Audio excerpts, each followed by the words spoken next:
বিক্ষোভ সমাবেশের সংগ্রামী সভাপতি মোহতারাম মহানগরী আমির, মোহতারাম একান্ত শ্রদ্ধেয় কেন্দ্রীয় এবং মহানগরী নেতৃবৃন্দ, সম্মানিত ভাইয়েরা, সাংবাদিক বন্ধুগণ, আমরা ইতিমধ্যে লক্ষ্য করেছি ইসরায়েল যে বর্বরোচিত হামলা শুরু করেছে এবং একে একে নিহত সংখ্যা বেড়েই চলেছে।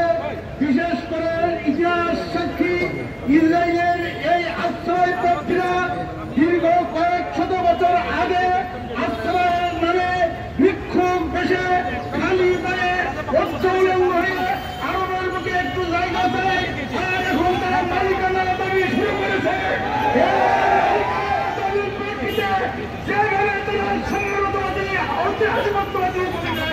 অবতীর্ণ হয়ে আমাদের মা বোনদেরকে গ্রামবাসীকে নিষ্পেষিত করে হত্যা করা শুরু করছে, তার মোকাবেলায় আজ গোটা বিশ্ব বুঝে উঠেছে।